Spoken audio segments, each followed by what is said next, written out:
Just to give you a preview of what we're going to go through, because it's a lot, I was trying to narrow things down because there's just so much that we could talk about. It's a new religion, and it would be like if you were going to do a conference on the New Age movement, or on even a cult like Mormonism or the Jehovah's Witness movement. I mean, if you're going to try to tackle that in one day, you have to narrow the information down, because it just this kind of thinking, since it's religious, can work itself into every single area of life.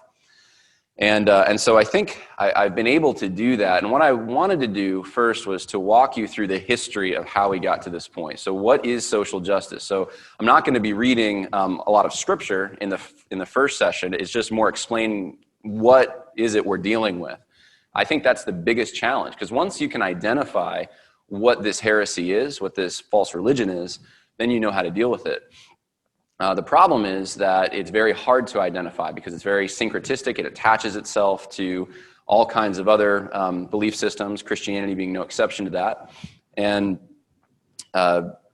so that's what I want to do to begin with. I'm going to give you a historical kind of survey of how this whole movement started, how we got to this point.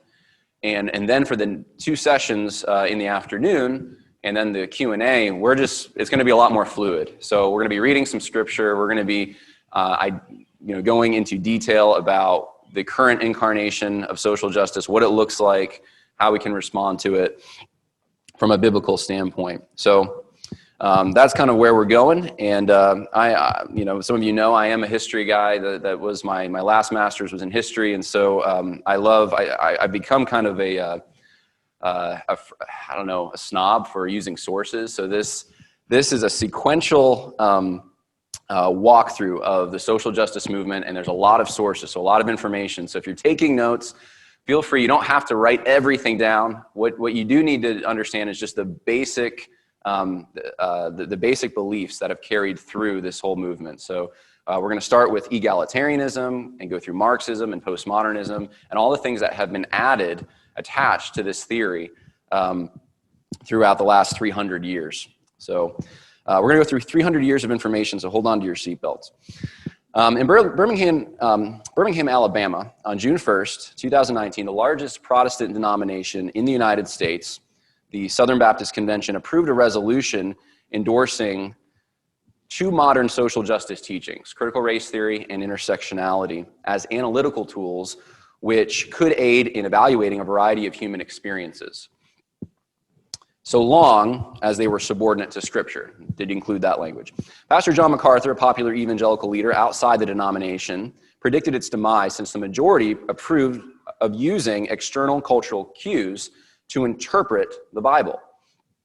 James Lindsay, a secular expert on critical theory, concurred, stating that the move invited a huge wooden horse outside the door, which would be used as an eisegetical tool, his words.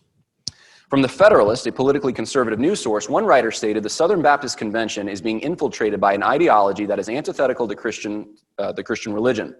Yet most messengers representing the denomination did not see the problem with this.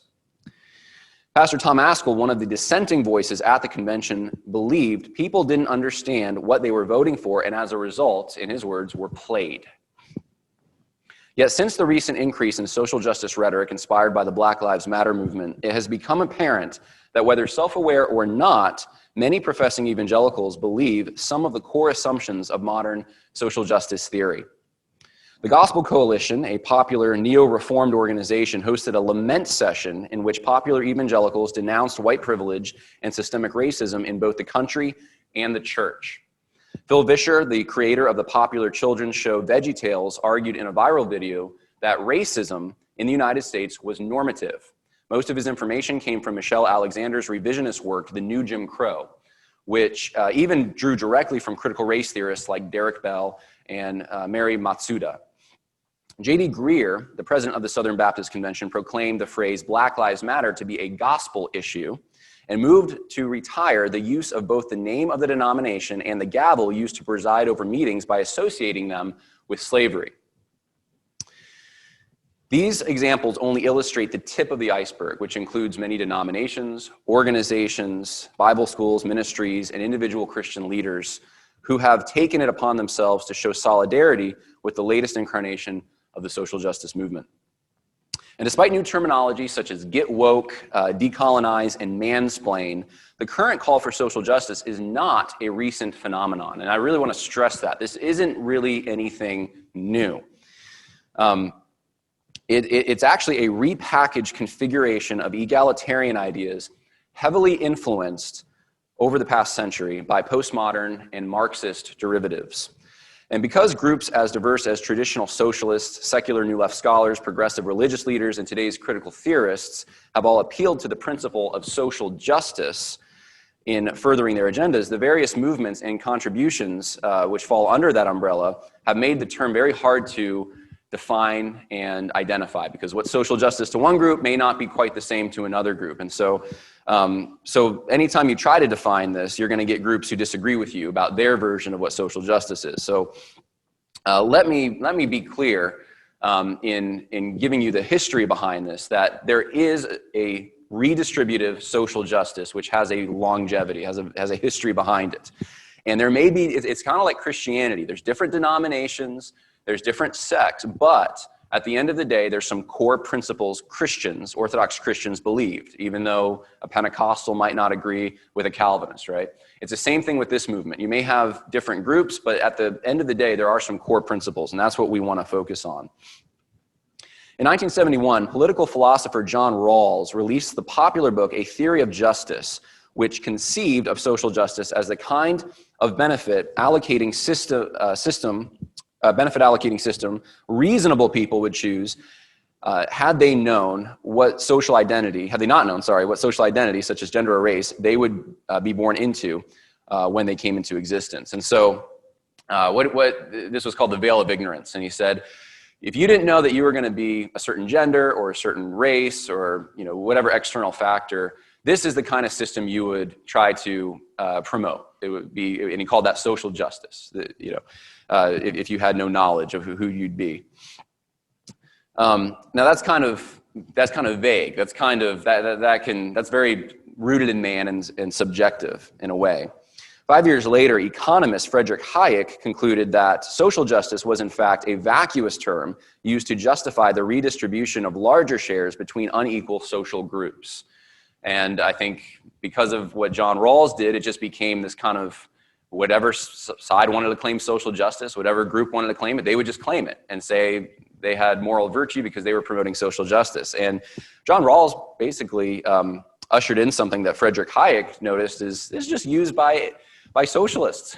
They're just using this as to kind of baptize their own version of socialism by not calling it that. Today, Oxford Dictionary defines social justice as justice in terms of the distribution of wealth, opportunities, and privileges within a society. And this basic understanding developed organically in common parlance over the last century and a half. Though doctrinal disagreements over the domain and degree of the problem, as well as differing solutions, emerge between organizations claiming the mantle of social justice, the commonly shared belief is that disparities in advantages between social groups are immoral and must be rectified through some kind of reallocation. It should be noted that before the influence of Karl Marx, the term was rarely used and generally referred to protecting the legal rights of citizens equally. In fact, Roman Catholics had a short history of teaching a type of social justice without advocating redistribution. And I'm going to bring you through some of that. They eventually succumbed, though, and we'll see that.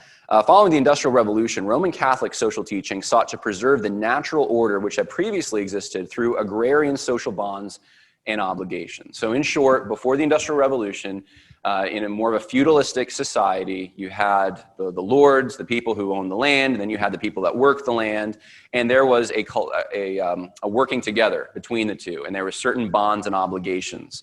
And we don't even understand what that would look like today. That's so far outside of our experience as 21st century Americans, but this, just a short while ago, that was the world that pretty much everyone in the Western world lived in. And so Roman Catholic teaching sought to preserve those bonds that there were obligations, and now that you have more employee-employer relationships instead of people working the land and those who own the land, they tried to say, well, those who are the employers have the same kind of obligation the lords had when they own the land, that kind of thing. And there's more I could say about that, but that's essentially what they were trying to do. And so neither capitalism's unrestricted competition of forces nor socialism's opposition of classes were acceptable philosophies in their mind. Instead, a social justice concerned with the common good was to ensure both the right to private property and a living wage. And that wasn't a living wage because the government would necessarily enforce it. It was the obligation of employers, they thought, to provide that living wage, just as they had done when they were the lords of estates. However, beginning in the 1960s, Catholic teaching started highlighting economic and social differences and became more concerned with the common good as understood in a more socialistic framework. You had some of the Catholic documents started highlighting things like the differences between nations and genders as being problematic, as well as accommodating a more expansive understanding of the state's regulatory role. In 2009, Pope Benedict promoted a distributive and social justice which supported state-imposed mechanisms of wealth redistribution, including the worldwide redistribution of energy resources. In his own words, the Pope now also believed in pursuing justice through redistribution. That is a quote from the Pope. Through this kind of redistributive justice, though this kind of redistributive justice was not a new idea, it did not originate within Christianity. So just to sort of summarize what I've already talked about, Catholic social teaching originally was not socialism, but it morphed into that over time. And we're going to see the same kind of thing happen in the Protestant circles, and pretty much every time the word today, social justice, is used, it just about 99% of the time refers to redistributive social justice, not what was advocated by Roman Catholics in the 1840s. Following the Industrial Revolution, we already talked about that. Let's talk about the French Revolution, because this is where I think things, where we really want to trace the roots of social justice teaching. There's a man named Gracchus Babeuf, and he was a socialist and leader in the French Revolution. He was the first one to clearly and publicly advocate for a version of justice which required state redistribution efforts on behalf of the poor.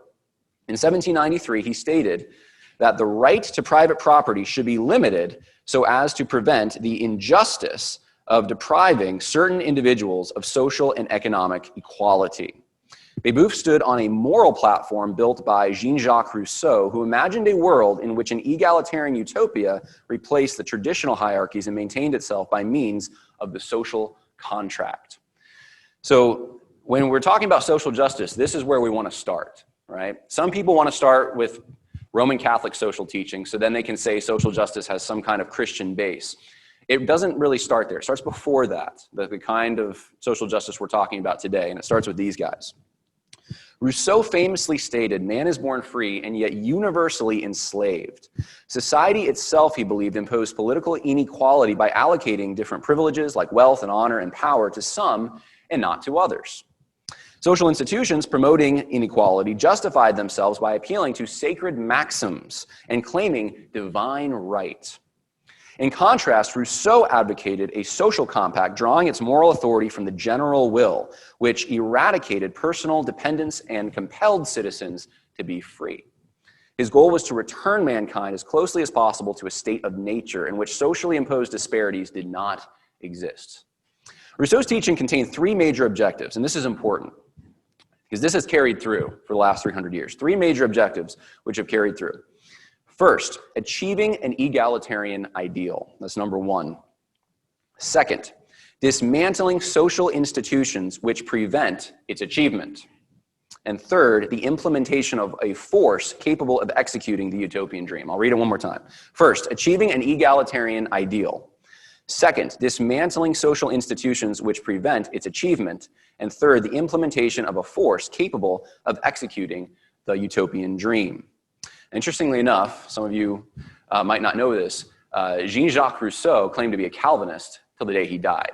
He was from Geneva, and that was his tradition.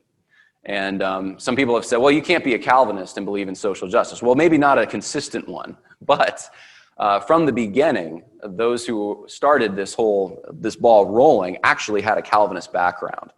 And certainly, though, Rousseau, as you can see from the quotes I just read of his, was not trying to appeal to God anymore for the validity of social institutions and hierarchies. He was trying to get away from that and root justice in a man-centered view. Not very Calvinistic, but I just figured I'd throw that out there because I know a lot of people listening probably have that bent or at least a conviction similar to a Calvinist conviction of some kind. After the French Revolution, these ideas took on various forms and spread to other European countries. By the 1840s, the spirit of revolution filled the continent. August Becker, a German socialist who wrote, "What Do the Communists Want?" in 1844, this is before Marx, identified the basic rule of communism in this phrase: each according to his abilities, each according to his needs. This is before Marx wrote. 4 years later, during the revolutions of 1848, Karl Marx and Friedrich Engels published the Communist Manifesto, calling for mechanisms to abolish bourgeois property, state control of credit, transportation and production, and free public education. That was one of their planks. Some of these things we just assume are not communist because we just grew up with them, but this was one of his goals. Religion had no place in Marx's framework. He declared saintly socialism is but the holy water which the priest blesses, the fulminations of the aristocrat. So Christianity was bad. Christianity, this is continuing on Rousseau's kind of theme of you can't root justification for hierarchies and social institutions in anything divine. As a result, Marx attempted to answer the objection that communism would abolish eternal truths, including justice.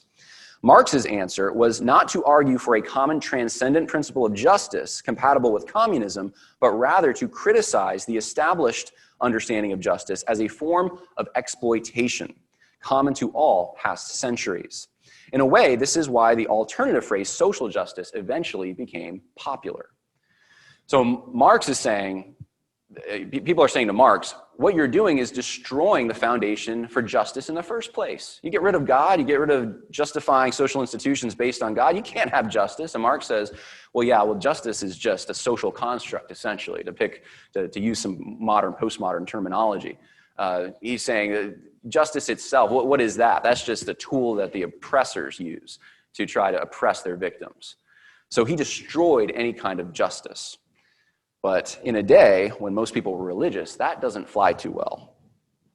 Most people in the world interpreted the world in religious terms. Harnessing the concept of justice in the cause of egalitarian redistribution made socialism more palatable. So in other words, if you call it social justice instead of socialism, you can maybe get more support, especially if you're in an area where there's a lot of people who believe in religion. They're not going to buy Karl Marx. It's too atheistic. It's too secular. In 1888, John Ray, a Scottish journalist, stated this: "So firm is the hold taken by the notion that the socialists are the special champions of social justice that one of the most respected prelates, the Bishop of Rochester, has actually defined socialism in that sense." It's 1888. John Ray is saying, when people talk about socialism in Scotland, or social justice in Scotland, they're just talking about socialism. When the bishops, the religious leaders talk about social justice, they're talking about socialism. That's what he's saying. 10 years later, Alfred Russel Wallace, a famous British naturalist, spiritualist, and socialist, told the International Congress of Spiritualists that charity had utterly failed, and it was time to demand social justice.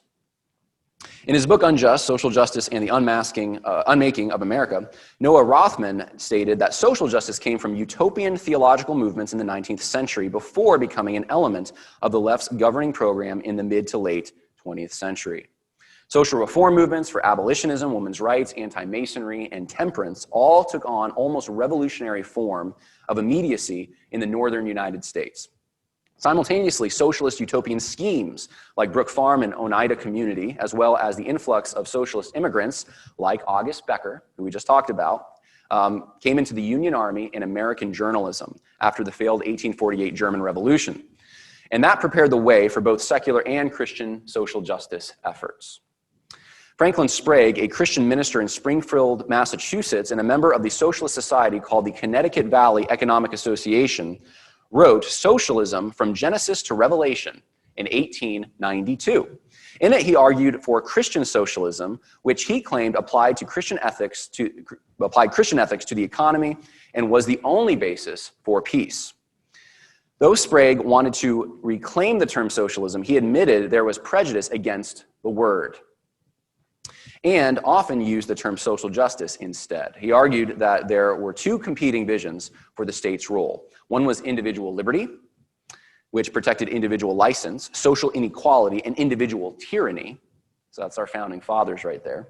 And the other was social justice, which demanded the public good.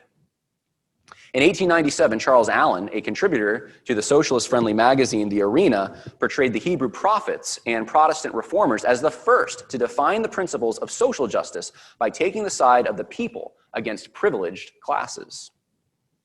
The same year, J. Stitt Wilson, a former Methodist minister who later became the mayor of Berkeley, California, ran for Congress on a socialist platform, founded the Social Crusade to preach socialism as the means to realize the vision of a truly Christian society. Wilson described his effort in salvific terms. The Social Crusade, he said, goes forth to give light to them that sit in industrial darkness, condemn the industrial and commercial inequities, placing them in the fervent light and heat of the new social ethics of brotherhood and social justice, and to call men individually to become saviors and redeemers of their fellow men, and socially to a great salvation. End quote. Wilson's aim was to create, quote, the eternal social ideal, the kingdom of heaven on the earth. In 1910, Thomas Cumming Hall, a professor of ethics at Union Theological Seminary, observed that the kind of people who became Fabian socialists in England called themselves Christian socialists in the United States. Like their Fabian cousins, Christian socialists sought to gradually enact policies for communal ownership instead of attempting violent revolution. So it's just a different strategy of how to get to the same goal, essentially. However, unlike the Fabians, who were humanists, Christian socialists were motivated by social justice and the kingdom of God. 2 years before, Leslie M. Shaw, the former Secretary of the Treasury, expressed his alarm that not only educational but also religious institutions trended towards socialism, or the idea that men must succeed equally regardless of aptitude. Christian advocacy for social justice rose in the United States and culminated in the social gospel movement of Walter Rauschenbusch. Rauschenbusch was a Baptist minister and professor in Rochester, New York. He became interested in Fabian socialism after visiting England in 1891. He eventually promoted a view which embraced the economic doctrines of socialism, while repudiating the atheism, free love, and red-handed violence associated with the broader movement. Sound familiar? In 1907, Rauschenbusch published Christianity and the Social Crisis, in which he lamented that an individualized faith in the future life had subdued the demand for social justice in Christianity. In order to Christianize the social order, he advocated the abolition of unjust privilege in Christianity. According to him, powerful men frustrated the cause of social justice in order to hold their selfish social and economic privileges. It was therefore the job of Christians, following Jesus' example, to turn the energies of religion from the maintenance of conservative institutions to the support of movements for political emancipation and, he said, social justice. Rauschenbusch's teaching spiritualized socialist ideas by recasting the gospel as a call for social justice. His ideas influenced progressive Christian figures like Reinhold Niebuhr, Martin Luther King Jr., and Desmond Tutu. Theological conservatives, however, rejected Rauschenbusch's reconfiguration. Fundamentalists like Charles Erdman, a theology professor at Princeton Theological Seminary, argued against the social gospel. Instead, he applied the social principles of Christ to the hierarchies of family, labor, and civil relationships while denying the idea of an earthly heaven realized through human effort. Unfortunately for theological conservatives, though, while they may have slowed the march towards social justice, they were not able to stop it. For the next century, Rousseau's original paradigm morphed into today's social justice movement and gained greater acceptance within the ranks of American Christianity. So this is the social justice movement. Its roots, its origin, it is a Christianized socialism in the Protestant world, okay? Catholics at this time, they're still marching towards redefining social justice. But in the Christian world, this is basically Christianized socialism. And this is where the cultural Marxism starts coming in. The next major thinker that we're going to talk about is Antonio Gramsci. For Gramsci, bourgeois dominance ran deeper than economics. The working class often failed to revolt against their overlords because they consented to the hegemony or reigning ideologies manifested in the political, cultural, and moral leadership of the upper class. So in other words, it's not just economics, they're oppressing you through these cultural institutions as well. From the perspective of the workers and peasants, it was common sense to remain under the control of the propertied class and the democratic parliamentary state, so long as it benefited them. But what they did not realize, according to Gramsci, was that their passivity was the result of values imposed on them through things like libraries, schools, voluntary associations, architecture, street names, and the church. So he's saying that the world in which the oppressed, the underclass live, is completely controlled by the oppressors. And because they're basically brainwashed by the oppressors through these cultural institutions, they're not going to revolt. That's the problem. They won't usher in, they'll work through the democratic process. In order to overturn this complex interdependent web of power, socialists needed to cease contenting themselves to operate within the values of the state and start criticizing the status quo, building their own hegemony and waiting for the collapse of the old order. Gramsci believed that intellectuals could play a pivotal role by helping the members of the oppressed class form a common identity through art, technology, and the creation of new organizations. And this is where you see the start of those in academia, those in college, those who are the intellectuals start forming a bond with those who they think are the oppressed and helping them to organize, form their own alternative to the hegemony, right? The culture that exists and its values. From 1926 until his death in 1937, Gramsci, a leader in the Communist Party of Italy, remained in custody in Benito Mussolini's fascist government. And this event sealed Gramsci's status as a martyr in the cause of revolution and also afforded him the opportunity to write the prison notebooks in which he developed his ideas. Gramsci had a profound impact on New Left intellectuals and 1960s radicals. Rudi Dutschke summed up his strategy in 1967 with the famous phrase, "the long march through the institutions." You've probably heard that before. Herbert Marcuza of the Frankfurt School described this as the working against the established institutions while working within them, and building counter institutions. So this is what we're seeing today. This sounds exactly like what we're seeing around us right now.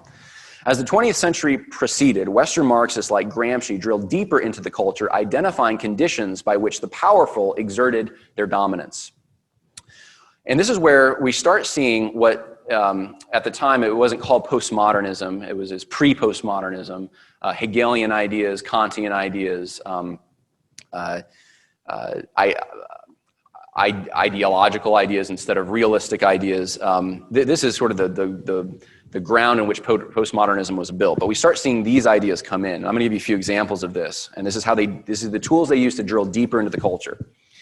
One of Gramsci's friends, a Hungarian communist leader named George Lukács, argued that capitalism was actually a reality-altering mindset. So this is going deeper than Gramsci went, saying it's in the mind. That's the real problem. He stated, not until the rise of capitalism was a unified economic structure, and hence a formally unified structure of consciousness that embraced the whole society, was the society brought into being. Capitalism was essentially a way of thinking that reduced everything to a disposable commodity, from journalism to marriage to human worth itself. However, there was an escape from this mental enslavement. I'm going to read for you. This is a quote from Lukács, and it's very telling, and it reads like the newspaper. The knowledge yielded by the standpoint of the proletariat stands on a higher scientific plane objectively. Proletariat's the underclass, the working class, the oppressed. Stands on a higher plane objectively. it does, after all, apply a method that makes possible the solution of problems which the greatest thinkers of the bourgeois era have vainly struggled to find, and in substance, it provides the adequate historical analysis of capitalism, which must remain beyond the grasp of bourgeois thinkers. So here's what he's saying. The elites, those who control the society, they can't solve the social problems that we have. You know who can? The oppressed. And you have to look at things from their perspective and from their standpoint. If you're privileged, you'll never be able to understand. So it's better for the privileged to just shut up and listen to the oppressed perspective. This was the Hungarian communist George Lukács. Though both the working and property class lived within the reality of capitalist society, capitalism used the motor of class interest to keep the bourgeoisie mentality imprisoned. The working class, on the other hand, had the ability to achieve class consciousness and transcend their social dilemma based on their experience of being more powerfully affected by social change. So it's experience that determines truth now. Interestingly, Lukács assumed that the working class also needed insights from bourgeois thinkers like Marx, Hegel, and Kant in order to realize their ethical and epistemological superiority. So this is the Achilles heel. Every time this is brought up, it's a trope. You need to go to the working class to find out, or the lower class, or the oppressed people to find out the solutions to injustice. But meanwhile, the only solutions that qualify are solutions from bourgeois thinkers like Marx. It's privileged people that are the ones that are representing the working class perspective. It's never, you're not going to the factory and getting John Doe on the microphone to see what he wants to do about social change. You're going to the intellectuals again. So this is kind of a deception in a way, but this is what they think. The significance of Lukács's teaching lies in the fact that he helped make censorship intellectually justifiable, as Marxist regimes and organizations restricted viewpoints they believed did not accord to orthodox lower-class perspectives. He also inspired the writers of the Frankfurt School to see through the specious abundance of the American dream to the inner and subjective alienation that was concealed by it. So there's all this progress happening in the 1950s, and people are living well, and the American dream is happening, and the Frankfurt School was able to take this idea and this thinking and say, yeah, but that's all mental captivity. You may look good, you may think it's good, there's all those material goods and so forth, but actually what's really going on is the upper classes are still imposing their dominance on the lower classes. More and more, Western Marxism took on a religious dimension. Only Marxism, an all-encompassing view of reality, held the key for social liberation bound up in the sacred knowledge of the workers. Soon, this kind of profound insight broadened to include identities other than economic class. We're seeing that today. So this is in the early 1900s. We're still there. In 1924, the Institute for Social Research, which came to be known as the Frankfurt School, started in Germany. At the inaugural address, the director, Karl Grunberg, announced that he saw Marxism not in terms of party politics, but rather in terms of a ideological-driven research methodology. This research primarily focused not on the economic base, but rather the political and cultural superstructure of society. Marx Horkheimer became the director in 1930 and charged his colleagues to examine the entire material and spiritual culture of mankind in order to expose hidden oppression woven into the fabric of society itself. This approach he referred to as critical theory and described its goal as man's emancipation from slavery. So that's where critical theory started, and that was its goal. It's still the same utopian goal as Rousseau. Man is enslaved everywhere and can't do anything about it. Critical theory is going to help free man from slavery. Horkheimer lamented that a success-worshiping society confined social justice to issues like theft and murder while turning a blind eye to the universal injustice surrounding them. He observed that progress toward utopia was blocked by a system of social power which controlled the masses by what he called the technocracy, which derived from the Enlightenment and reduced objects to mathematical formulas. Along with Theodor Adorno, another member of the Frankfurt School, Horkheimer published Dialectic of Enlightenment in 1947, which argued that culture now impresses the same stamp on everything. In their view, essentially what was going on was film and radio and all these media outlets that were now popular, this is the rise of media in that time, were enslaving people. By using people's own self-interest against them. So the advertisements, you don't need what they're trying to offer you, but you must get it because it's part of the mental enslavement. It's actually a slavery of choice, but they're using your choice against you. They're manipulating into choices that you shouldn't make because they're bad for you.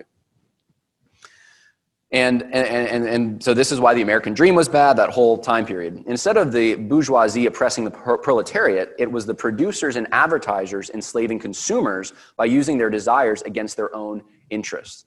Increasingly, the problem with society was not capitalism in and of itself, but a culture that tolerated and propagated capitalism. So there's a shift going on from the economic system to the culture itself.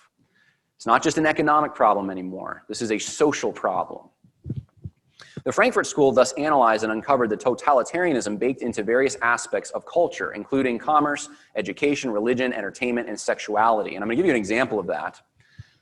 There was a book called The Authoritarian Personality, which was published in 1950 by Theodore Adorno. He collaborated with some other sociologists. And this is after World War II, right?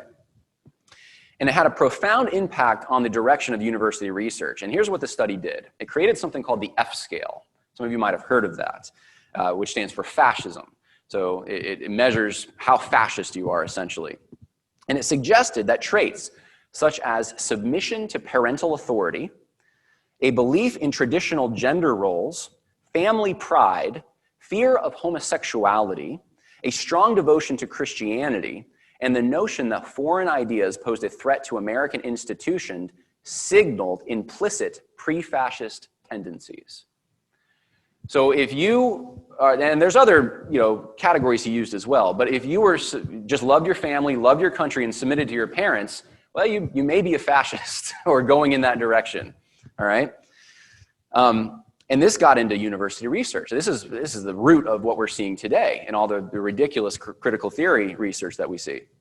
It was this political philosophy combined with postmodernism, cultural Marxism, combined with postmodernism that provided the rationale behind the new left movements of the 60s and 70s. And one note about cultural Marxism. If you say the word cultural Marxism, many people tell you that you are an anti-Semite. You can't say it really in the academy anymore without someone calling you an anti-Semite. The reason being that the members of the Frankfurt School were primarily Jewish. And the argument is that in the 1990s, some people started using the phrase cultural Marxism, and they were anti-Semites, and therefore it's anti-Semitic. I found some sources from the 1970s that were not anti-Semites that called the Frankfurt School specifically cultural Marxist. So you are free to use that phrase. It is an appropriate phrase. It's Marxism applied to the culture. Herbert Marcuza is sometimes called the father of the New Left. He's a member of the Frankfurt School. The movement began primarily among students who protested for social justice against the oppression of middle-class cultural standards and expectations. In 1965, Marcuza wrote that the small and powerless minorities must be helped, even if it meant suspending constitutional rights and liberties. In Marcuza's mind, free speech and assembly should not be allowed for groups and movements which promote aggressive policies, armament, chauvinism, discrimination on the grounds of race and religion, or which oppose the extension of public services, social security, medical care, etc. So if you're opposing socialism, or in the minds of the Frankfurt School, if you're a racist or a sexist, etc., you should not have the ability to speak freely or assemble freely. Those constitutional rights should not apply to you. This is Marcuza. And we can see where that led. We can see in today's political correctness where that led. Marcuza taught that liberating tolerance actually meant intolerance against movements from the right and toleration of movements from the left. That's his quote, not mine.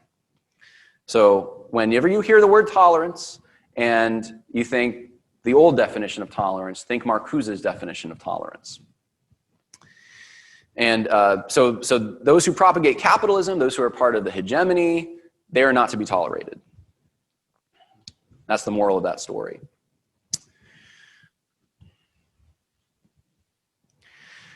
Let's talk about postmodernism now. Marcuza gleaned a lot of his ideas from actually a Nazi party member, ironically, named, I don't have a slide for that, I should have. There's a Nazi party member named Martin Heidegger. Martin Heidegger inspired Marcuza, but he also inspired these guys, which I'm about to talk about, Derrida and Foucault, who are postmodernists.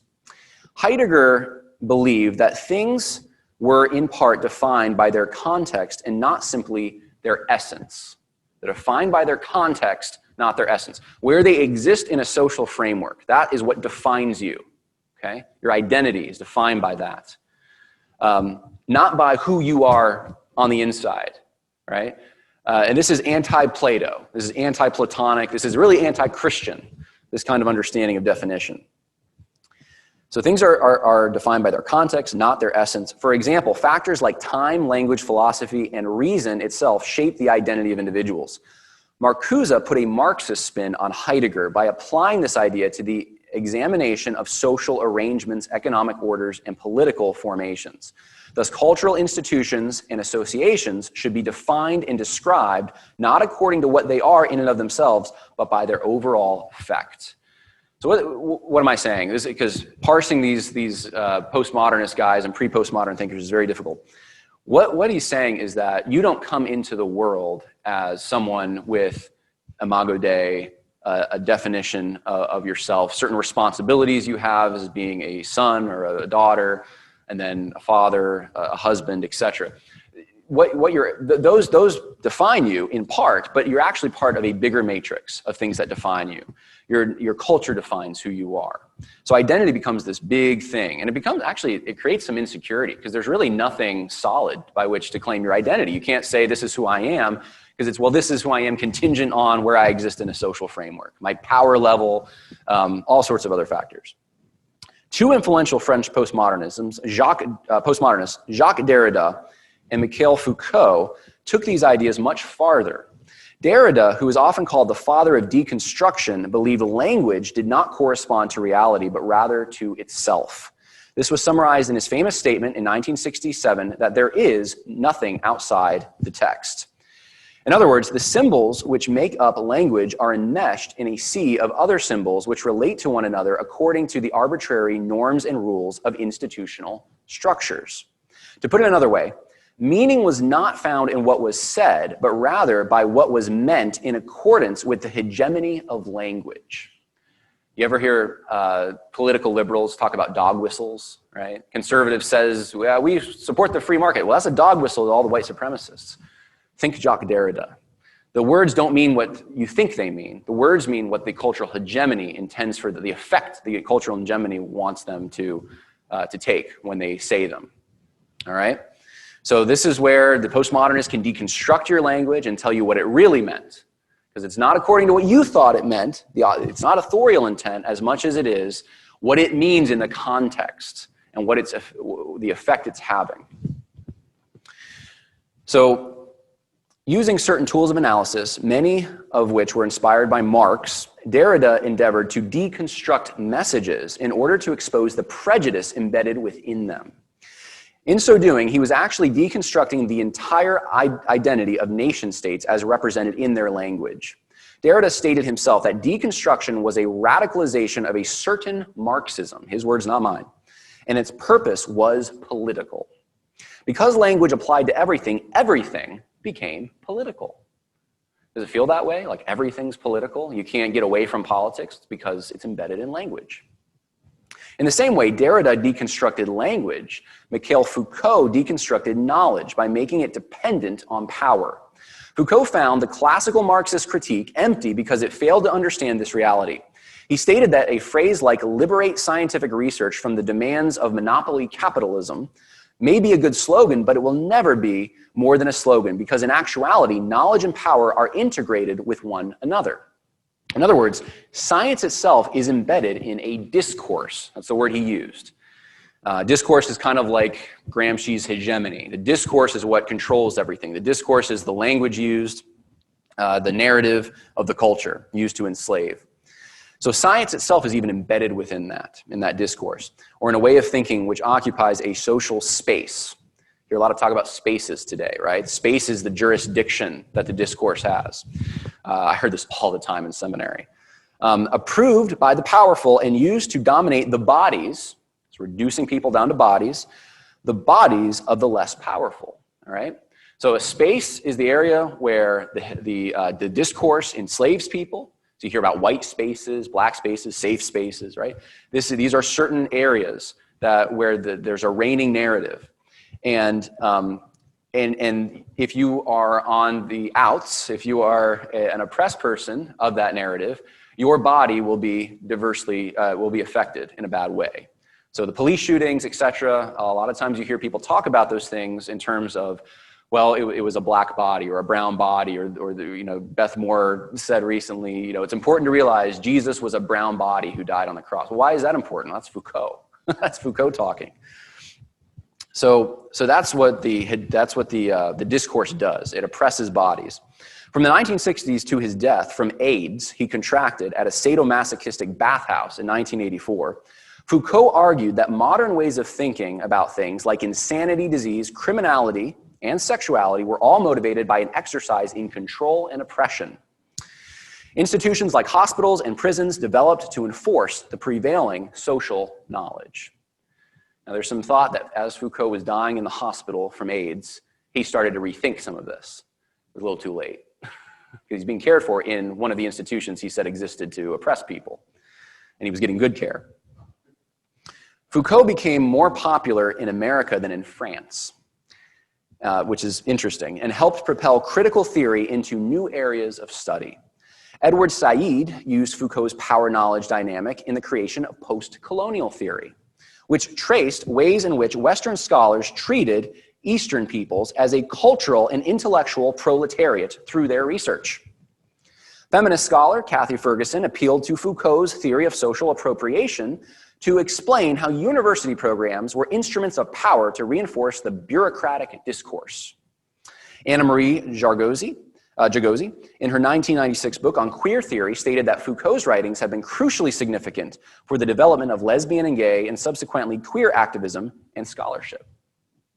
The important thing to remember about the contributions of Foucault and other postmodernists to various critical theories is that they offered Marxists the insights and tools needed to resist and remake the social order in an almost infinite number of ways previously unimagined. Roger Scruton, a conservative political philosopher, pointed out that the thinkers who motivated the New Left treated things like the patriarchal family, prisons and madhouses, selfish desire, and heterosexual respectability as manifestations of the power of the bourgeoisie. Thus, new disciplines which are constantly emerging are really more complicated versions of Marxism. And I put a few of those just representative ones on the screen for you. You can see even things like fat studies. How fat people, that's a social construct. There's really no fat people. It's just what society, for the purposes of oppression, developed a category of fat. You have queer theory. You have ageism, right? Ageism is one that you don't hear about a lot, but that's another one. It's a social construct, how old you are. So this list goes on. I'm going to tell you about one of the theories that I have started digging into a little more, and I haven't heard anyone talk about this yet. And I think it's because it's about to make its debut, and we haven't gotten there yet. But this thing makes the 1619 project look like child's play. It's, if I have the note for it here, yes, it's called memory studies. And this is a new field, and it draws on concepts like Derrida's method of deconstruction to show how cultural memory shapes human psychology. Astrid Errol and Angsar Nuning describe it as an approach which proceeds from the basic insight that the past is not given. It's not a given, but must instead continually be reconstructed and re-represented.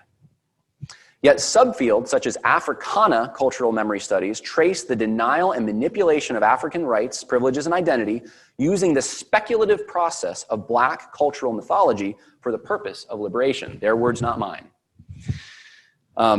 What should become apparent is how interrelated yet infinitely narrow many of these new disciplines are becoming.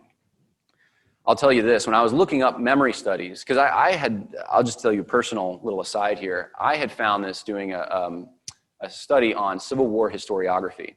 And one of the reigning Civil War researchers, historians, is a guy from I believe, Yale. and David Blight is his name, and he talks about memory studies. And I thought, what in the world is this memory studies? And he uses that to say he divides Civil War historiography into three. There's the South methodology, which is, of course, racist and lost cause. There's the North methodology, which is the reconciliation motif, and that's also racist. Not quite as racist, but it's pretty racist. And then there's the emancipationist perspective, which has been suppressed for apparently 160 years, and just now it's time to bring it back, you know. And this is the way a modern social group remembers the event, and that's the important thing. So you see how this destroys any objectivity in history to try to reconstruct what happened. What it does is it actually disqualifies certain perspectives. And so those perspectives can't be used to find out what really happened. We have to go to an oppressed group, usually, to find out what actually happened. What did they think happened? And we're going to find that out by going to what they think today happened about it. What was the memory that they have of this event? As if memory carries through culture. So this is all around us. Well, when I started looking up cultural memory studies, it was ironic. The Center for Memory Studies is in Frankfurt, Germany. And I thought, oh, that's interesting. So I haven't looked into it much deeper, but that is one of the emerging critical theory disciplines that we have not heard a lot about it yet, but it's coming. And I'll put one more aside. The gentleman I was reading about, the Africana memory studies, he did not like the 1619 Project because it was a bunch of white men and white people who were trying to reconstruct their history, and that's just not right. So the 1619 Project is too tame. So that tells you where we're going. Let's talk a little bit about critical race theory. This is the one that we hear about today. This is the flavor of the month. It'll be a new flavor. You know, remember when Me Too was the flavor of the month and all of that, and the feminism. Right now, it's critical race theory. So let's talk about it. In 1989, actually 1987, critical race theory pretty much formed. But it's been around since the 1970s. It just wasn't fully formed, or people didn't get together and call it critical race theory and identify what its tenets were. And this is what Richard Delgado says in Critical Race Theory and Introduction. Derek Bell, a law professor at Harvard, and one of the originators of critical race theory, believed progress in American race relations is largely a mirage, obscuring the fact that whites continue, consciously or unconsciously, to do all in their power to ensure their dominion and maintain control. The theory's basic teaching is that racism is systemically embedded within minority experience. Within the fabric of society. Racism is systemically embedded within the fabric of society and can only be addressed by first interpreting the world through the lens of minority experience. So everything's racist, and the only way we can identify the racism and respond to the racism is by going to minorities to get their experience. And you know if you talk to a minority who does not agree with their perspective, they're not a minority anymore, because race is a social construct. It's a power relationship. It's not a DNA.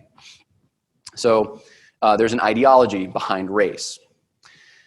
So this is what Derek Bell argued. The theory's basic teaching is what we're seeing all around us. It's the Black Lives Matter narrative. Leading up to the Black Lives Matter narrative, we see similar narratives when it comes to gender, right? Believe women, right? You have to look at things through this perspective of a minority class, or else you're getting it wrong. Now, while critical race theory accomplishes deconstruction, right? Remember Derrida, intersectionality, a sub-theory, accomplishes construction. It is this element which has become perhaps the most important concept of understanding the modern social justice movement, intersectionality. I'm going to tell you about that. This may be the most important part of this whole presentation for what's happening today. In 1989, one of Bell's students, Kimberly Williams Crenshaw, developed intersectionality, which she said linked politics with postmodern theory. Crenshaw believed identity politics failed to take into account the existence of groups with more than one socially oppressed identity factor. She argued that someone who was a woman and a person of color needed unique political representation. James Lindsay and Helen Pluckrose, in their book Cynical Theories, How Activist Scholarship Made Everything About Race, Gender, and Identity, and Why This Harms Everybody, state that intersectionality is the axis upon which the applied postmodern turn rotated, and a seed that would germinate as social justice scholarship some 20 years later. So they're saying this is social justice scholarship, intersectionality. Identity politics was developed in the late 1970s by black feminists and lesbians who wanted to apply Karl Marx's analysis to their own economic situation in which racial, sexual, heterosexual, and class oppression were interlocking. Crenshaw stated that while identity-based politics was a source of strength, it was in tension with the dominant conceptions of social justice. The reason was that social power in delineating difference need not be the power of domination. It can instead be the source of social empowerment and reconstruction. In other words, if you're oppressed because you're a black female lesbian, right, which the people who started identity politics were, that's not something to be upset about. That's not, you know, oh, society's oppressing me. That's something to use to build the new society, okay? Construction. And so this is what we're living in today. So it's not something to view as a negative, something to view as a positive. And it could replace Marx's idea of class consciousness with an almost infinite number of new groups aware of their oppression and willing to do something about it. This is where the get woke happens. When you understand, wait a minute, I'm part of oppression. I didn't realize I was oppressed, but now I do because of my socially contrived identity. So identifying as a social victim implies a right to some kind of social compensation of some kind, because you're realizing, well, I've been gypped, and I didn't even realize that I was gypped. So Crenshaw went farther than this. She said that that oppression was basically, the way she treated it was this monolithic quality. There's oppression, and different people have different degrees of oppression. Some identities experience it more than others. So this is a glue. It's a glue that helped groups with differing identities see themselves as victims afflicted by the same problem. And here's a quote from her. She said that race can also be a coalition of straight and gay people of color and thus serve as a basis for critique of churches and other cultural institutions that reproduce heterosexism. So what she's saying is that you may not care about homosexuality, but if you're a minority of some kind, if you're Hispanic or you're African, you came from Africa, if you came from South America, if you're some kind of minority in a white culture, then you should care about homosexual oppression, because that's the same kind of thing that the hegemony is using against you. All the same thing. So this, I'll give you an example. In Lynchburg, Virginia, right? It's a Bible Belt place. They recently held a Black Lives Matter protest with a gay pride protest. Same protest. They were together, waving Black Lives Matter flags with gay pride flags, because they are seeing themselves as, it's not just that they have a common enemy, right? It's that they actually are, they do have a common enemy, but it's that they actually are part of the same movement, right? So it's not like we're two different movements, we disagree with each other, but we'll go after this guy. It's actually, no, we're actually the same movement. We're both trying to get rid of the oppression by those people over there. So that's what Kimberly Crenshaw ended up doing, the effect of her teaching at least. And so, so identities have oppression. This means society needs to repay them back somehow, or compensate for their oppression in some way. And the more victimized, the more compensation is required, right? So now we're seeing all kinds, it pays to be a victim now because of this. Therefore, being oppressed or lacking privilege can have its benefits. It also, when informed by critical race theory and postmodern attachment to finding truth through an oppressed lens, creates a knowledge hierarchy whereby social power means greater access to knowledge about systemic oppression in society. So if you are more oppressed, you are more worthy to talk about oppression, and people should just listen to you. If they're not oppressed, they don't understand. Shut up and listen if you're someone who's not oppressed. So this is why you see people trying to out-oppress each other, or out-victimize each other, I should say. They're trying to come up with a way that they are the ultimate victim, so they're the ones that should be listened to and grandstanded the most, because they know the most about oppression. And we're getting weird victim categories now. If you're gluten-free, you're a victim sometimes. I mean, how many learning disabilities now are out there? Everyone's a victim. And if you're white, you're in trouble. You're born white. You gotta be gay or something. You gotta figure out a way to be a victim. Otherwise, your voice means nothing. So this wouldn't be important unless everything was political. Because now everything's political, no matter what area you're talking about, whether it's art or music or whatever, then your status as someone who's oppressed means something now.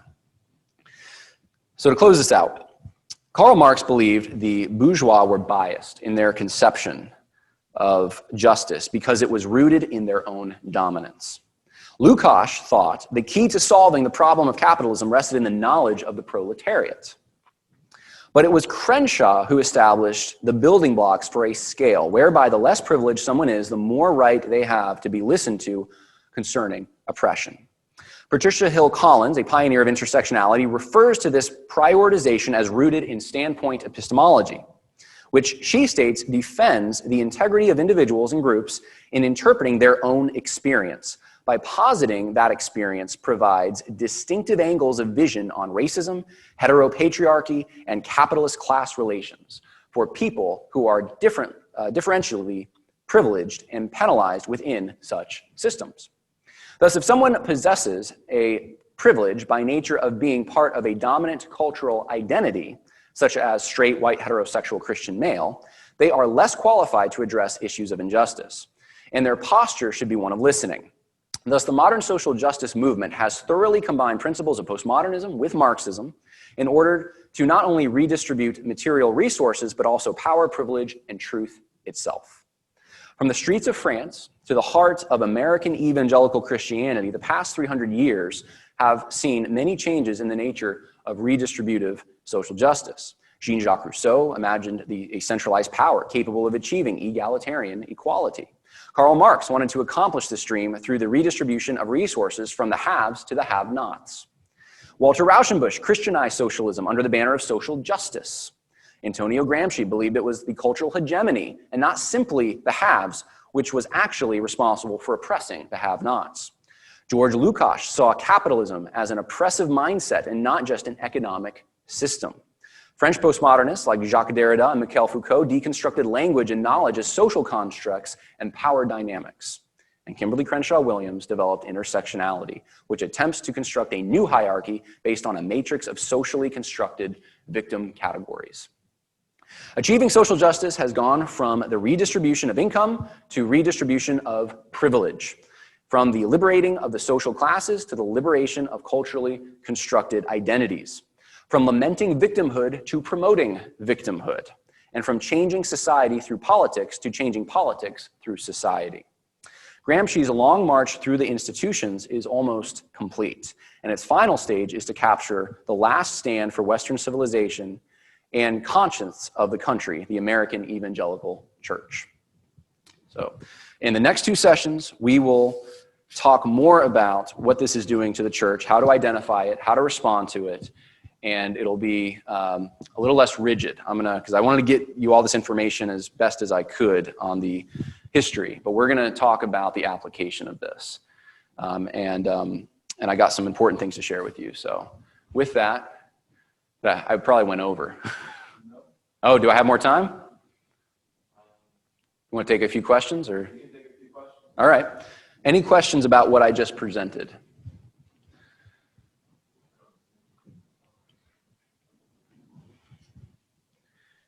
If you have kind of turn on Zoom, they want to ask a question to chat. Yeah.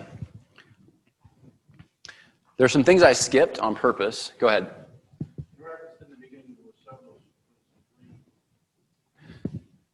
From Rousseau. So egalitarian objective, so that's their heaven on earth, egalitarian objective, a power or centralized authority capable of achieving that objective somehow. And what was the other one? I gotta look myself. What's that? That was the force. Yeah, dismantling the system, thank you. So that was in between that. So you have the, yes, the egalitarian objective, dismantling the systems that are enshrining keeping that objective from taking place, and then the implementation of a force capable of securing egalitarianism. Yeah, so yes?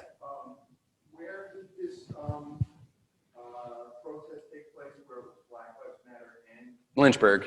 It was in downtown Lynchburg, Virginia. Was it part of Liberty, or was it? No. It wasn't part of Liberty. No, no. It was secular. Yeah.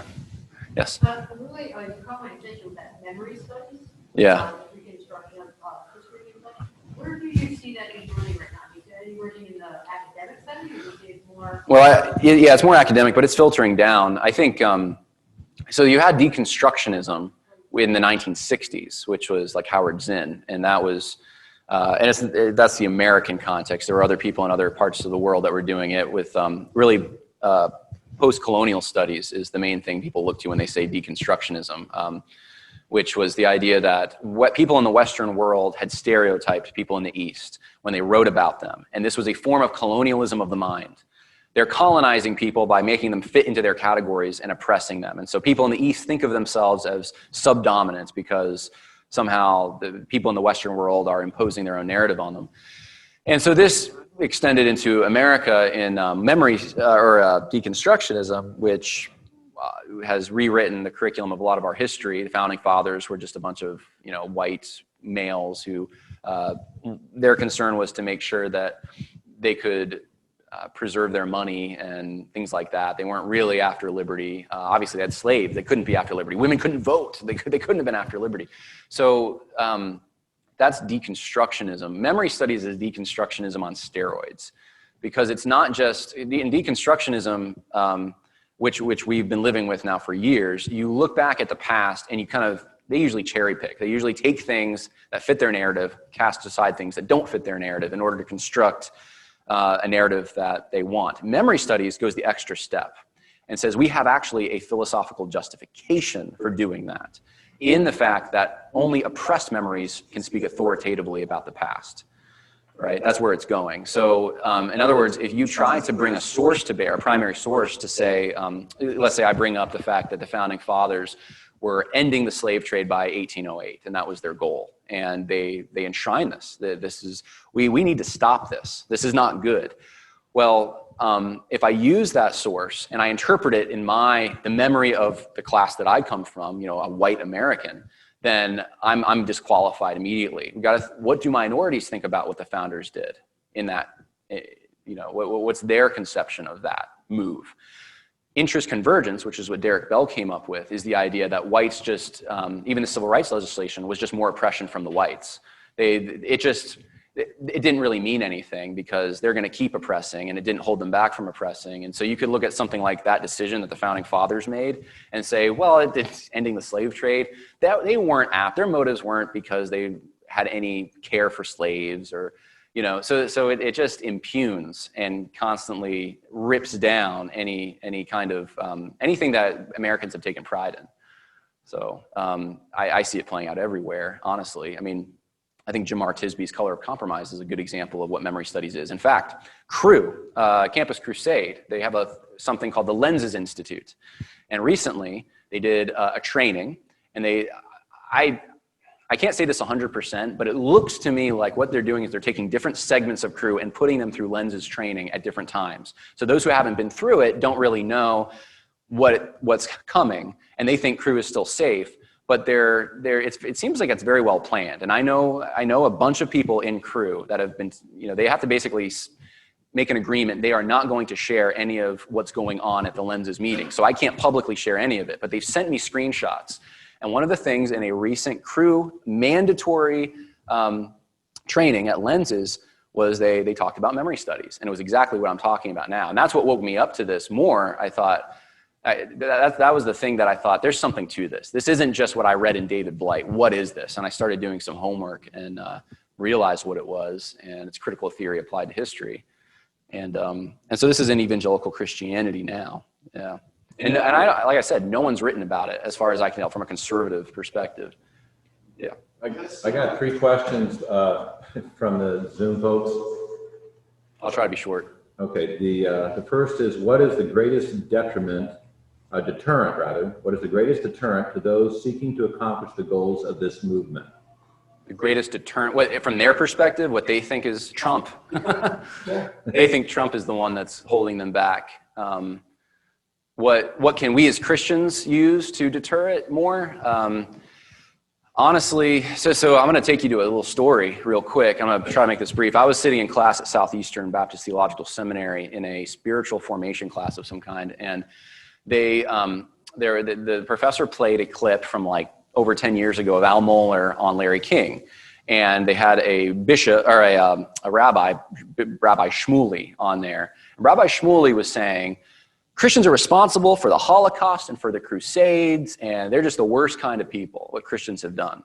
And Al Mohler kind of put up a sort of defense of it, like kind of, well, you know, usually and this is what I hear the most, is like, well, they weren't really Christians. And there's some truth to that. You know, obviously, people who claim to be Christians who don't follow Jesus, are they really? No, they're not. But that was really, as I remember, the only defense he was really capable of was trying to kind of walk away from that. Well, in class, someone raised their hand because the professor said, what should we do when we're confronted with this? And a student said, we should just apologize. We were wrong when we did those things. We should just apologize. And the class, I could tell, I looked through the class and they're all like, yeah, these are pastors going into churches. They're going to be pastors. And the professor said, you know what? That would not have been possible 10 years ago, but I think today, you're absolutely right. And basically gave him the approval that that's the right thing to do, to just apologize. I'm sorry about the Crusades. I'm sorry about the Holocaust.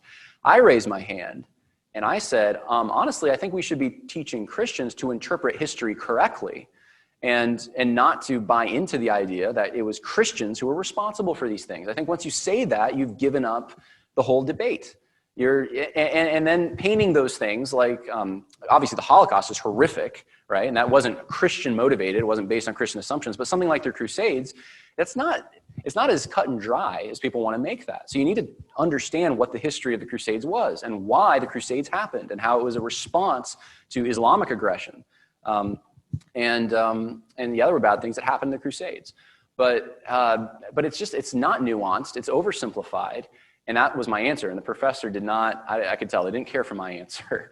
And so that's my answer to that question is you can't give your kids to the public education and expect they're going to understand how to respond to this.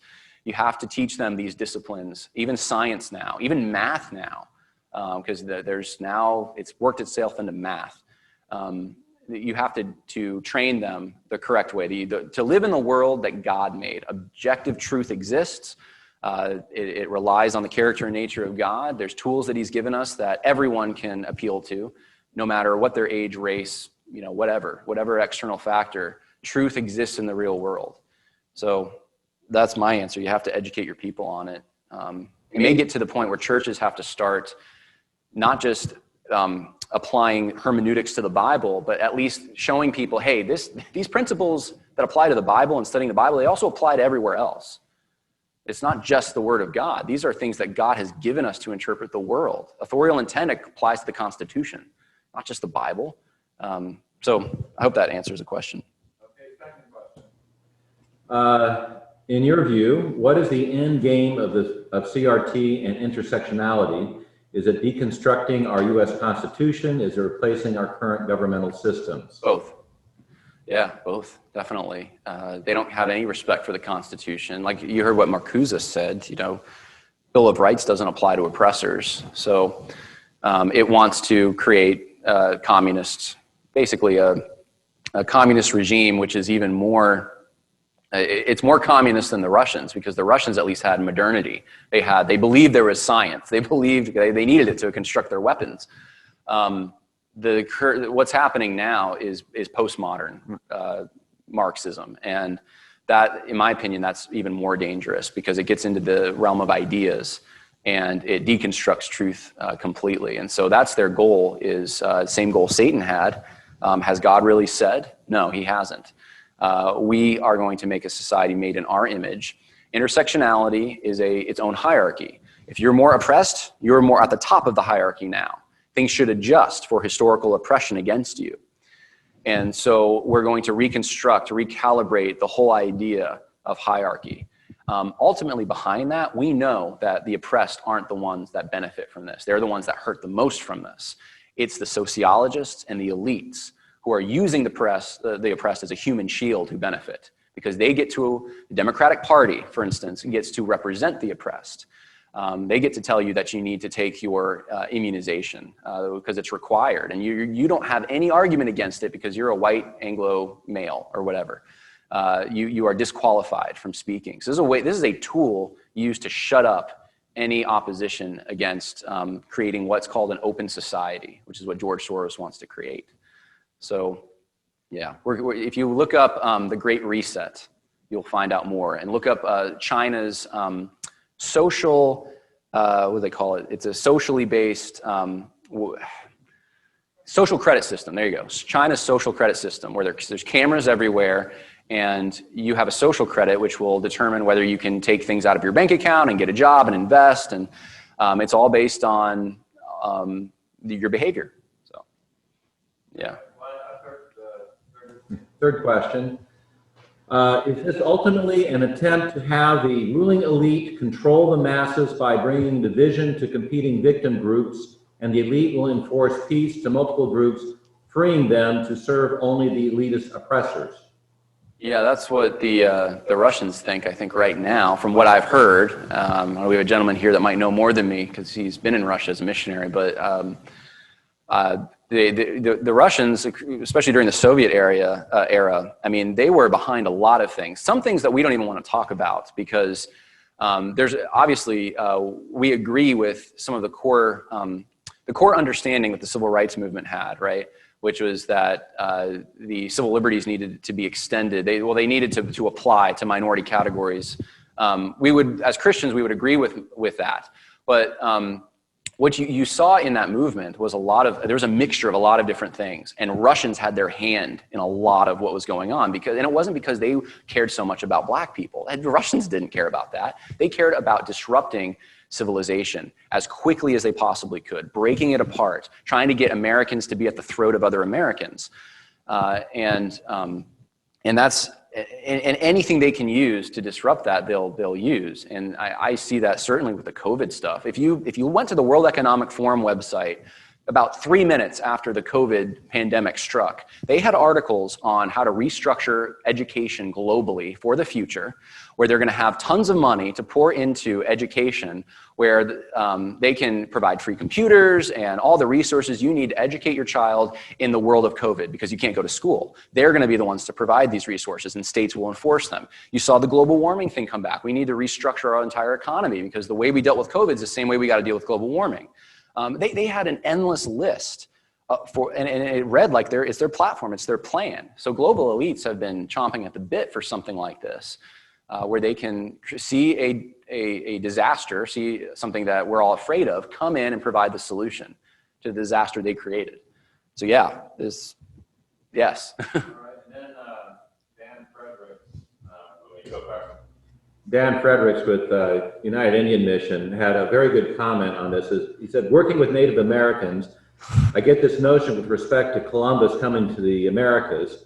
Many want to blame Columbus for all atrocities against Native peoples. No longer Columbus Day, now Indigenous Peoples Day. Yeah. Appropriate on today. Yeah. Columbus Day here, Indigenous people stay other places.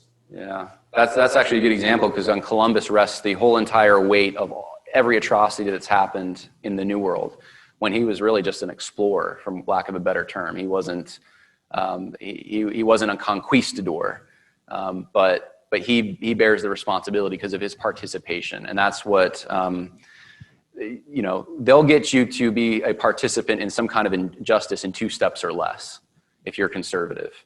If you advocate anything, they'll work it back to, well, you're somehow an oppressor because you were involved in this, or your parents were. And so, yeah, we see that with Columbus Day for sure. So, any more questions? Or I'm relying on you to tell us when we're out of time. You didn't really mention this, but I think it's connected to maybe even this memory studies, research justice. Everything is being coined justice now. That turns the tables on all research from white people. Yeah. Truth is no longer authoritative. So trying to replace that with either victim or oppressor. How deep is that already across? It's deep, but they don't. It's usually not. It doesn't go by that name usually. There's climate justice. I mean, yeah, you're right. Every field has its own justice now. So the idea that we have to decenter whiteness, which is part of critical race theory, by promoting oppressed perspectives has made its way into everything, including research. And so that's why at conferences, even Christian conferences, recently there was a conference in Michigan about a year ago now, I guess, where they had a bunch of, it was supposed to be Christian history. And I think it was at Calvin, but they had all these, Christian historians come and stuff, but the keynote was Jemar Tisby. Why is Jemar Tisby the keynote? His book is terrible. He's not a good researcher at all. His thesis undercuts itself. His thesis is critical race theory. It's that injustice never goes away, it just changes forms. So you never escape it. But the whole point of the book is to try to get rid of injustice. Well, how does that? I guess it's an exercise in futility then, because you can never get away from it, so why try? But he ended up being the keynote, and he told the people that these are budding Christian historians, undergraduates, that you need to use your history, the discipline of history, for the purpose of activism, for political activism. And he told them, that's basically, you're wasting your history degree if you're not using it for that purpose.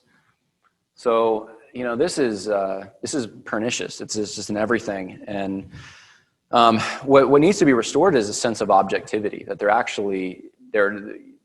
yes, there are ways that we remember things differently, but historians have had tools by which to try to adjudicate those differences, or at least come as closest as we can to the truth. None of us are God. We don't have a God perspective on any event.